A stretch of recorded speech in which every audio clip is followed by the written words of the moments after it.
क्या आपने कभी सोचा है कि अगर सब कुछ हासिल करने के बाद भी मन खाली महसूस करे, तो असली कमी कहाँ है? पैसा है, नाम है, दौड़ पूरी हो चुकी है, फिर भी भीतर एक बेचैनी क्यों रह जाती है? शायद इसलिए क्योंकि हमें जीतना तो सिखाया गया, लेकिन जीना नहीं। आज की इस कहानी में हम बात करेंगे एक ऐसे इंसान की, जिसने वो सब छोड़ दिया जिसे दुनिया सफलता कहती है, ताकि वह वो पा सके जिसे बहुत कम लोग सच में पाते हैं। The monk who sold his Ferrari सिर्फ एक किताब नहीं है। ये एक आईना है जो हमें हमारे ही जीवन से रूबरू कराता है। अगर आप भी तेज रफ्तार जिंदगी में थक चुके हैं, अगर आपको लगता है कि आप लगातार कुछ हासिल तो कर रहे हैं, लेकिन खुद से दूर होते जा रहे हैं, तो यह वीडियो आपके लिए है। यहाँ आपको बड़े बड़े उपदेश नहीं मिलेंगे, बल्कि ऐसे सवाल मिलेंगे जिनके जवाब आपके भीतर ही छिपे हैं। इस वीडियो को अंत तक देखिए, क्योंकि हर अध्याय आपको एक नई परत दिखाएगा, मन की, उद्देश्य की, आदतों की और उस शांति की जो बाहर नहीं, भीतर मिलती है। और अगर आप ऐसी ही कहानियां चाहते हैं जो सिर्फ प्रेरित नहीं करती, बल्कि सोच बदल देती हैं, तो चैनल को सब्सक्राइब करें और वीडियो को लाइक जरूर करें। चलिए शुरू करते हैं उस यात्रा से जहां फेरारी बिकती है और जीवन खरीदा जाता है। अध्याय 1। जब सब कुछ होते हुए भी जीवन खाली लगने लगता है। कभी आपने सोचा है कि अगर किसी इंसान के पास पैसा हो, शोहरत हो, बड़ी कार हो, आलीशान घर हो, सम्मान हो, तो क्या उसके जीवन में कोई कमी रह सकती है? बाहर से देखने पर तो ऐसा लगता है कि अब उसे और क्या चाहिए। लेकिन यहीं से इस कहानी की असली शुरुआत होती है, क्योंकि सबसे खतरनाक खालीपन वही होता है जो सफलता के शोर में छिपा रहता है। जूलियन मेंटल वही इंसान था जिसे दुनिया सफल कहती है। बड़े बड़े मुकदमे, मोटी फीस, नामी क्लाइंट्स और चमचमाती फेरारी उसकी पहचान बन चुकी थी। कोर्टरूम में उसकी आवाज में वजन था और समाज में उसकी मौजूदगी में रुतबा। लेकिन हर जीत के बाद उसके अंदर कुछ और गहराता जा रहा था। एक अजीब सी थकान जिसे वह अनदेखा करता रहा। वह मानता था कि यह थकान नहीं, बल्कि कामयाबी की कीमत है। दिन शुरू होता था जल्दबाजी में और खत्म होता था तनाव में। घड़ी की सुइयां जैसे उसका पीछा करती थीं। रिश्ते सिर्फ औपचारिक बन चुके थे, स्वास्थ्य एक फाइल बनकर रह गया था। और मन मन तो कब का पीछे छूट चुका था। वह खुद से यह सवाल पूछने से डरता था कि क्या यही जीवन है, क्योंकि अगर जवाब नहीं निकल आया तो उसे अपनी पूरी बनाई हुई दुनिया पर सवाल उठाने पड़ते। फिर एक दिन वही हुआ जिसे टाला नहीं जा सकता था। कोर्टरूम के बीचों बीच, जहां वह हमेशा सबसे मजबूत दिखता था, वहीं उसका शरीर जवाब दे गया। Heart attack. एक पल में सब थम गया। वही लोग जो उसकी सफलता से प्रभावित थे, अब उसकी कमजोरी देख रहे थे। डॉक्टरों की चेतावनी साफ थी, अगर जीवन शैली नहीं बदली तो अगला मौका नहीं मिलेगा। लेकिन असली झटका अस्पताल की मशीनों ने नहीं दिया, बल्कि उस खामोशी ने दिया जिसमें जूलियन पहली बार खुद से मिला। उसने देखा कि उसने जीतने की होड़ में क्या क्या खो दिया है। शांति, संतुलन, आनंद और सबसे बढ़कर अर्थ। वह जिंदा तो था, लेकिन जी नहीं रहा था। और ये एहसास किसी भी दर्द से ज्यादा गहरा था। यहीं से जूलियन ने एक ऐसा फैसला लिया जो बाहर की दुनिया को पागलपन लगे। उसने वो सब बेच दिया जिसे लोग सपने की तरह देखते हैं। फेरारी, घर, पद, पहचान, सब। उसने तय किया कि अगर उसे फिर से जीना है, तो उसे जीवन को बिल्कुल नए सिरे से समझना होगा। वह जवाब ढूंढना चाहता था उस सवाल का जिसे वह सालों से दबाता आ रहा था। आखिर खुश रहने का असली तरीका क्या है? यह फैसला अचानक नहीं था, बल्कि एक आंतरिक विद्रोह था। उसने समझ लिया था कि बाहरी उपलब्धियां अंदर की खाली जगह को नहीं भर सकती। जितना वह ऊपर चढ़ा, उतना ही वह खुद से दूर होता गया। अब वह वापस लौटना चाहता था, लेकिन इस बार पद और पैसे की तरफ नहीं, बल्कि चेतना और उद्देश्य की तरफ। यात्रा आसान नहीं थी। उसे अपनी पहचान छोड़नी थी, अपने अहंकार से टकराना था और उस अनजानी राह पर चलना था जहां न तालियां थीं, न प्रमाण पत्र। लेकिन भीतर कहीं एक आवाज थी जो कह रही थी, अगर अभी नहीं बदला तो कभी नहीं बदलोगे। ये अध्याय हमें एक सच्चाई से रूबरू कराता है। जीवन का सबसे बड़ा संकट असफलता नहीं, बल्कि बिना अर्थ के सफलता है। जब इंसान सब कुछ पा लेता है, लेकिन खुद को खो देता है, तब परिवर्तन मजबूरी बन जाता है। और यही से शुरू होती है वह यात्रा जो जूलियन को एक साधारण वकील से एक बिल्कुल अलग इंसान बना देती है। सवाल सिर्फ इतना है, उसने ऐसा क्या जाना जो आज भी लाखों लोगों की सोच बदल देता है। अगले अध्याय में जूलियन की वह रहस्यमयी यात्रा शुरू होगी, जहां बाहरी दुनिया पीछे छूट जाती है और असली जीत की परिभाषा सामने आती है। अध्याय 2। जब दुनिया छूटती है तब असली ज्ञान की राह खुलती है। जूलियन के अचानक गायब हो जाने के बाद लोग तरह तरह की कहानियां बनाने लगे। कोई कहता वह पागल हो गया, कोई कहता उसने सब कुछ खो दिया, और कोई मानता था कि यह सिर्फ कुछ दिनों का नाटक है। वह वापस आएगा, फिर से वही पुराना जूलियन बनेगा। लेकिन सच्चाई इससे कहीं अलग थी। जूलियन भागा नहीं था, वह पहली बार अपने जीवन की ओर बढ़ रहा था। उसने तय किया था कि वह उन लोगों को ढूंढेगा जिन्होंने जीवन को सच में समझा है, किताबों से नहीं, भाषणों से नहीं, बल्कि जीकर। इसी तलाश ने उसे हिमालय की ओर खींच लिया, जहां न शोर था, न दिखावा, न दौड़, वहां सिर्फ सन्नाटा था। और वही सन्नाटा उसके भीतर के शोर को धीरे धीरे शांत करने लगा। शुरुआत में उसे सब कुछ असहज लगा, न सुविधाएं, न आराम, न पहचान।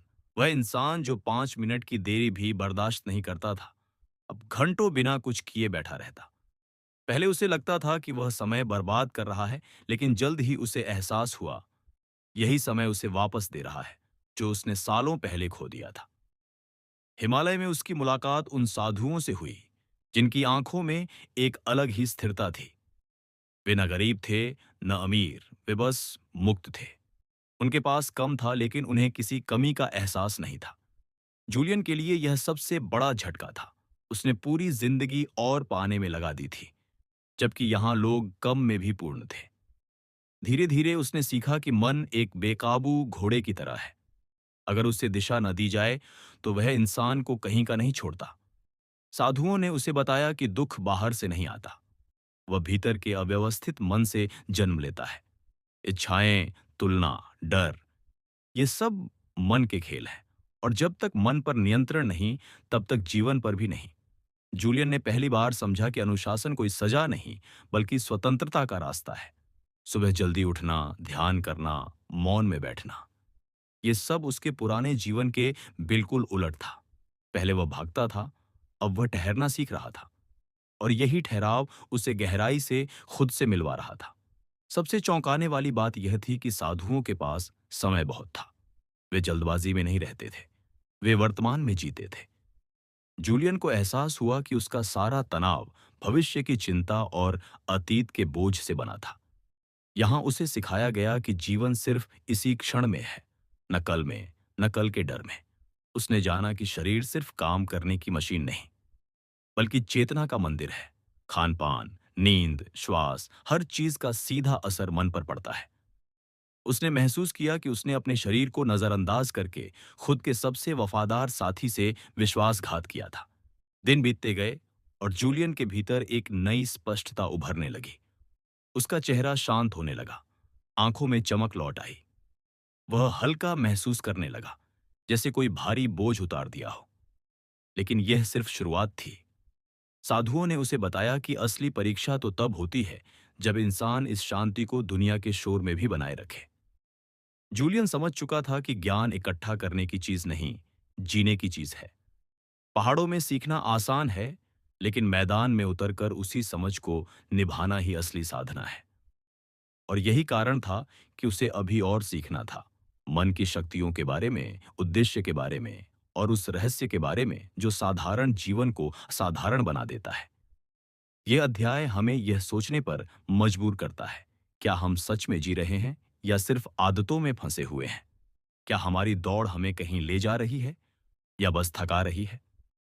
अगले अध्याय में जूलियन उस रहस्य से रूबरू होगा जो बताता है कि अगर मन को सही दिशा मिल जाए तो साधारण इंसान भी असाधारण जीवन जी सकता है। अध्याय 3। मन की लड़ाई जीत लिए बिना जीवन की कोई भी जीत पूरी नहीं होती।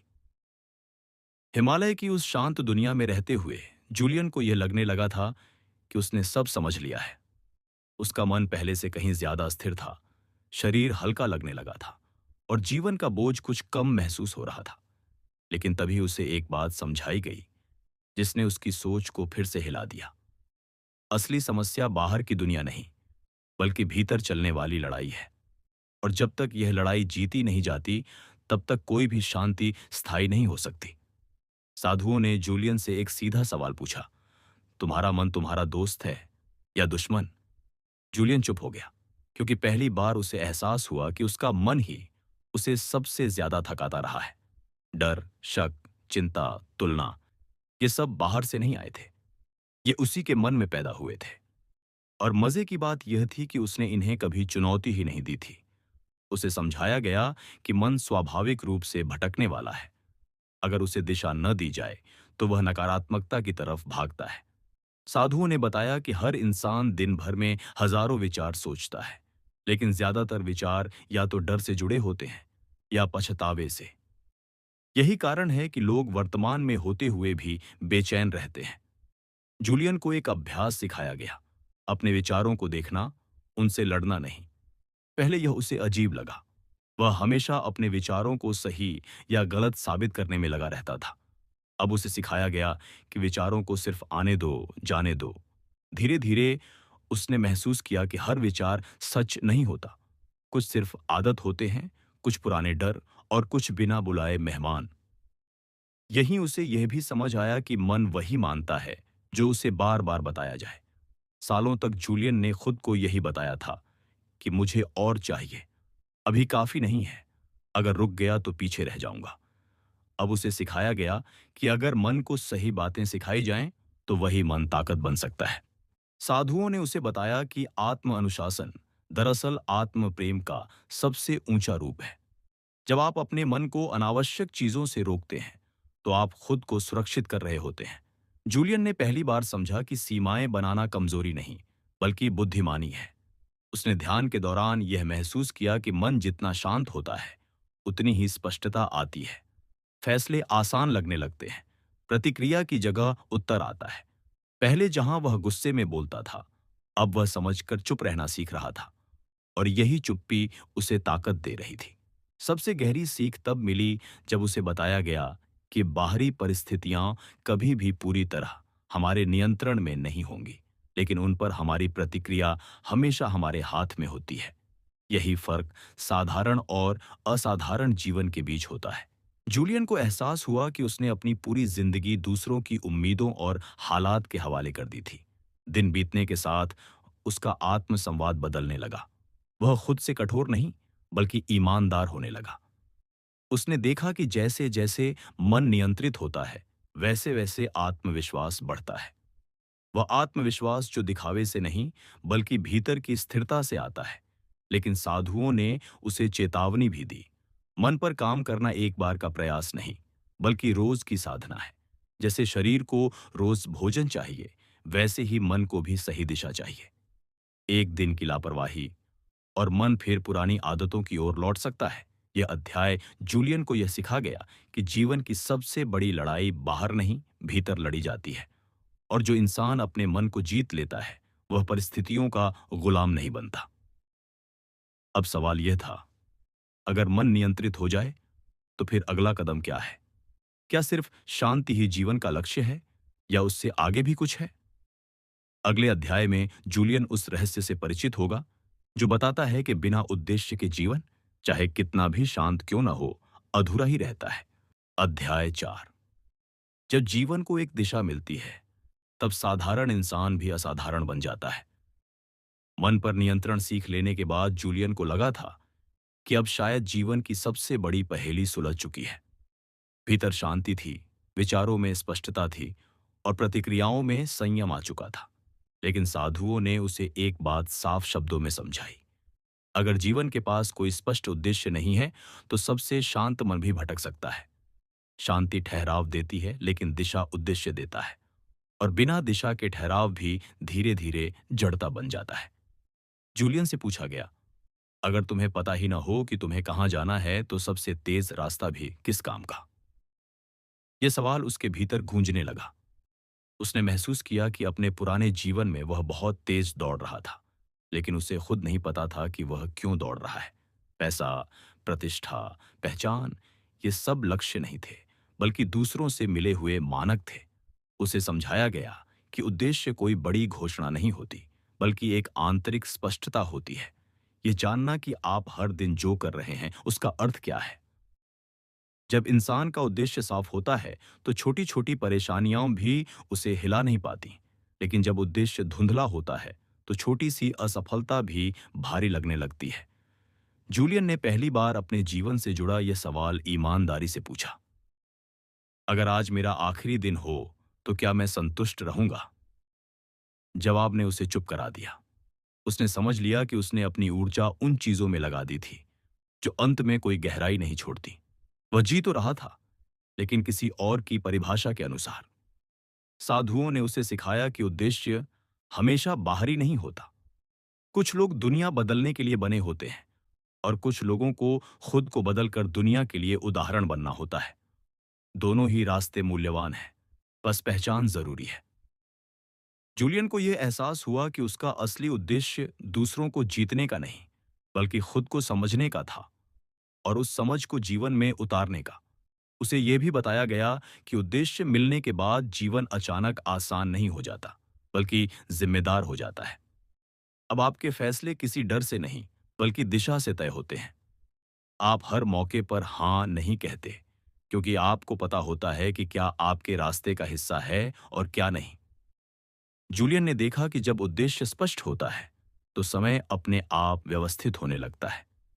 पहले वह समय के पीछे भागता था, अब समय उसके अनुसार ढलने लगा। अनावश्यक चीजें खुद ब खुद छूटने लगीं, और जरूरी चीजों के लिए जगह बनने लगी। एक गहरी सीख उसे तब मिली जब साधुओं ने कहा, उद्देश्य कोई भविष्य की मंजिल नहीं, बल्कि रोज के कर्मों में दिखाई देने वाला भाव है। यानी यह जरूरी नहीं कि आप हर दिन कुछ बड़ा करें, लेकिन जो भी करें पूरे अर्थ के साथ करें। यही भाव जीवन को साधना बना देता है। जूलियन को समझ आने लगा कि उद्देश्य मिलने के बाद डर कमजोर पड़ने लगता है, क्योंकि अब वह असफलता से नहीं, बल्कि भटकाव से डरने लगा था। पहले वह हार से डरता था, अब वह बिना अर्थ के जीत से डरता था। यह बदलाव उसके लिए सबसे बड़ा परिवर्तन था। लेकिन साधुओं ने उसे यह भी याद दिलाया कि उद्देश्य को जिंदा रखने के लिए उसे रोज याद करना पड़ता है। दुनिया का शोर, पुरानी आदतें और बाहरी अपेक्षाएं धीरे धीरे उसे धुंधला करने की कोशिश करेंगी। इसलिए उद्देश्य सिर्फ खोजने की चीज नहीं, संभालने की चीज भी है। यह अध्याय जूलियन को यह सिखा गया कि जब जीवन को एक स्पष्ट क्यों मिल जाता है, तो कैसे अपने आप रास्ता खोज लेता है। अब वह सिर्फ शांत नहीं था, वह जागरूक था। लेकिन अभी एक सवाल बाकी था, क्या सिर्फ उद्देश्य जान लेना काफी है, या उसे निभाने के लिए कुछ और भी चाहिए। अगले अध्याय में जूलियन उस शक्ति से परिचित होगा जो उद्देश्य को आदत में बदल देती है, और यही शक्ति जीवन को स्थायी रूप से बदलती है। अध्याय 5। जब छोटे छोटे नियम जीवन को चुपचाप बदलने लगते हैं। उद्देश्य मिल जाने के बाद जूलियन के भीतर एक नई ऊर्जा थी। अब उसे पता था कि वह क्यों जीना चाहता है, किस दिशा में बढ़ना चाहता है। लेकिन यहीं पर साधुओं ने उसे एक ऐसी सच्चाई से रूबरू कराया, जिसने उसकी सोच को और गहरा कर दिया। सिर्फ उद्देश्य जान लेना काफी नहीं होता। अगर जीवन की रोजमर्रा की आदतें उसी पुराने ढर्रे पर चलती रहें, तो सबसे पवित्र उद्देश्य भी धीरे धीरे कमजोर पड़ जाता है। जूलियन को बताया गया कि जीवन का असली निर्माण बड़े फैसलों से नहीं, बल्कि छोटे छोटे रोज के चुनावों से होता है। लोग अक्सर सोचते हैं कि एक दिन अचानक सब बदल जाएगा, लेकिन सच यह है कि बदलाव हमेशा चुपचाप आता है। वह शोर नहीं करता, वह रोज दोहराया जाता है। उससे पूछा गया, तुम्हारा दिन कैसे शुरू होता है? यह सवाल साधारण था, लेकिन असर गहरा। जूलियन को एहसास हुआ कि उसका पुराना जीवन हमेशा प्रतिक्रिया से शुरू होता था। फोन, ईमेल, दबाव, अपेक्षाएं। वह दिन शुरू होने से पहले ही हार मान लेता था। साधुओं ने समझाया कि जो इंसान अपने दिन की शुरुआत नियंत्रित नहीं करता, वह पूरे दिन का नियंत्रण खो देता है। उसे सिखाया गया कि सुबह का पहला घंटा पूरे दिन की दिशा तय करता है। शांति में बैठना, शरीर को जगाना, मन को साफ करना, ये सब विलासिता नहीं, बल्कि मानसिक अनुशासन है। जूलियन ने पहली बार समझा कि आत्मविकास कोई बड़ी घटना नहीं, बल्कि एक दैनिक अभ्यास है। फिर बात आई आदतों की। साधुओं ने कहा कि आदतें गुलामी भी बन सकती हैं और आजादी भी। यह इस पर निर्भर करता है कि वे जानबूझकर चुनी गई हैं या बिना सोचे अपनाई गई हैं। जूलियन ने देखा कि उसकी पुरानी आदतें उसे थका रही थीं, लेकिन वह उन्हें छोड़ने से डरता था क्योंकि वे परिचित थीं। उसे यह भी बताया गया कि इच्छा शक्ति सीमित होती है, लेकिन सिस्टम असीमित। अगर आप हर दिन खुद से लड़ते हैं तो आप थक जाएंगे, लेकिन अगर आप ऐसा वातावरण बना लें जो आपको सही काम की ओर धकेले, तो संघर्ष कम हो जाता है। यह विचार जूलियन के लिए बिल्कुल नया था। पहले वह खुद को दोष देता था, अब वह अपने ढांचे को बदलना सीख रहा था। सबसे गहरी बात तब सामने आई जब साधुओं ने कहा, अनुशासन का मतलब कठोरता नहीं, बल्कि स्पष्टता है। जब आपको साफ पता होता है कि आपके जीवन में क्या जरूरी है, तो आप गैर जरूरी चीजों को मना करने में अपराध बोध महसूस नहीं करते। जूलियन ने पहली बार बिना डर के नहीं कहना सीखा। उसने महसूस किया कि जैसे जैसे उसकी आदतें सुधरने लगीं, वैसे वैसे उसका आत्मसम्मान बढ़ने लगा। यह आत्मविश्वास किसी उपलब्धि से नहीं आया था, बल्कि खुद से किए गए वादों को निभाने से आया था। हर बार जब वह एक छोटा नियम निभाता, तो वह खुद की नजरों में बड़ा होता चला जाता। लेकिन साधुओं ने उसे यह भ्रम भी तोड़ दिया कि परफेक्शन जरूरी है। उन्होंने कहा कि कभी कभी चूक होगी, कभी मन भटकेगा, यही मानव स्वभाव है। फर्क सिर्फ इतना है कि अब जूलियन खुद को सजा नहीं देता था, बल्कि वापस रास्ते पर ले आता था। निरंतरता पूर्णता से ज्यादा शक्तिशाली है। यह बात उसके भीतर गहराई से बैठ गई। धीरे धीरे जूलियन को समझ आने लगा कि आदतें ही असल में भाग्य का रूप ले लेती हैं। जो इंसान रोज खुद को थोड़ा बेहतर बनाता है, वह सालों में पूरी तरह बदल जाता है। और जो रोज खुद को टालता है, वह बिना महसूस किए पीछे छूट जाता है। यह अध्याय जूलियन को यह सिखा गया कि जीवन में बड़ा परिवर्तन किसी एक दिन नहीं होता, बल्कि हर दिन थोड़ा थोड़ा होता है। उद्देश्य रास्ता दिखाता है, लेकिन आदतें ही वहां तक पहुंचाती हैं। अब जूलियन के भीतर एक स्थिरता थी, मन स्पष्ट था, उद्देश्य तय था, आदतें आकार ले रही थीं।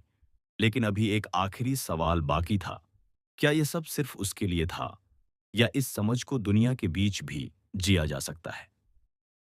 अगले अध्याय में जूलियन उस अंतिम सच्चाई से रूबरू होगा, जो बताती है कि सच्ची सफलता तब पूरी होती है जब वह दूसरों के जीवन को भी रोशन करे। अध्याय 6।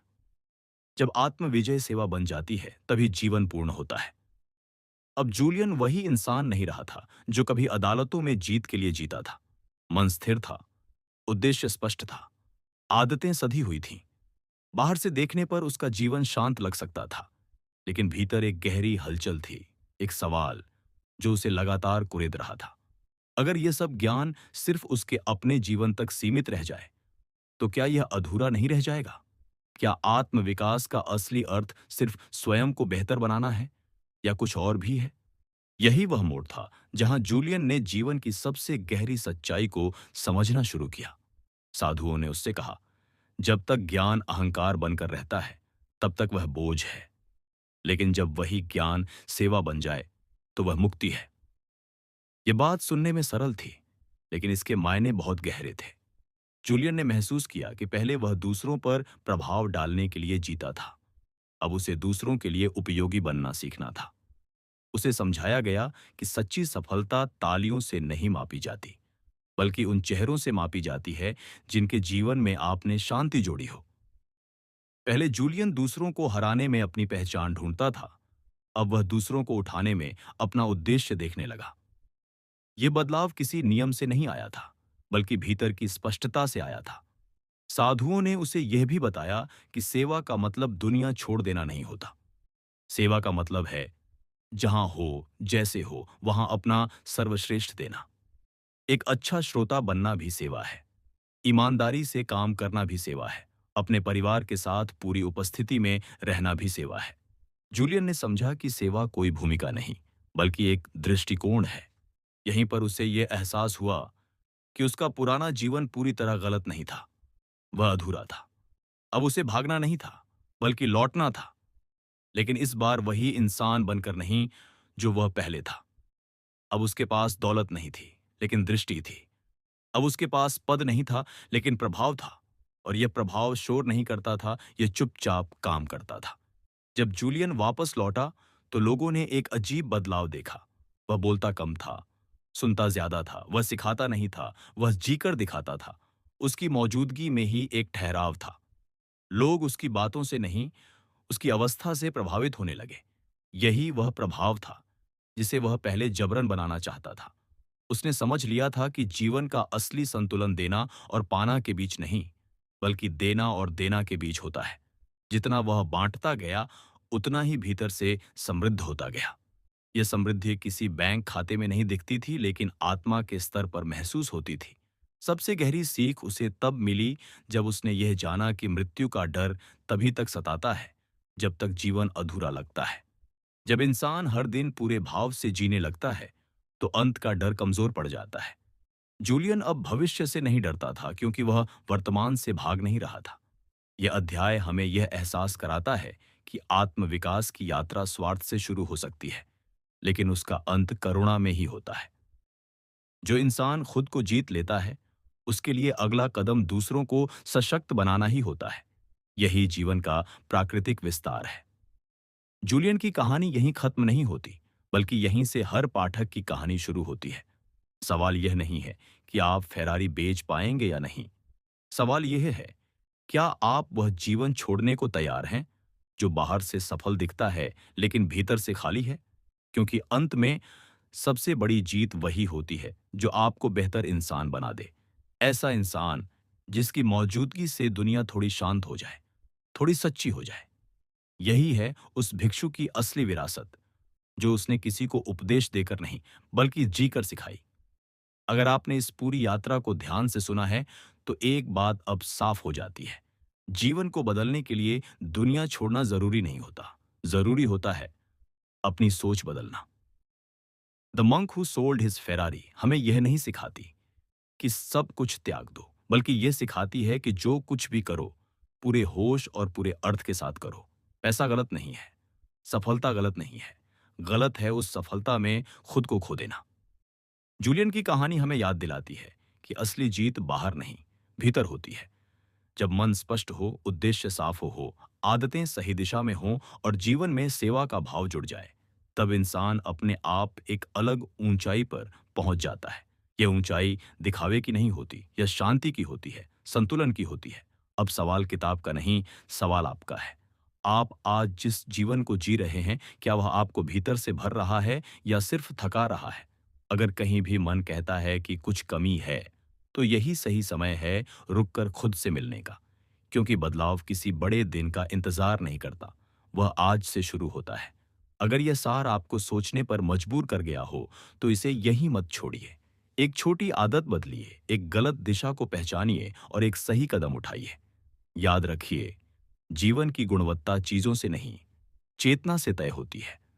अगर यह वीडियो आपको अंदर तक छू गया हो, तो इसे लाइक करें, अपने उन दोस्तों के साथ शेयर करें जो बाहर से सफल हैं लेकिन अंदर से थके हुए हैं, और चैनल को सब्सक्राइब करें ताकि ऐसी ही कहानियां और सीखें आपके जीवन को दिशा देती रहें।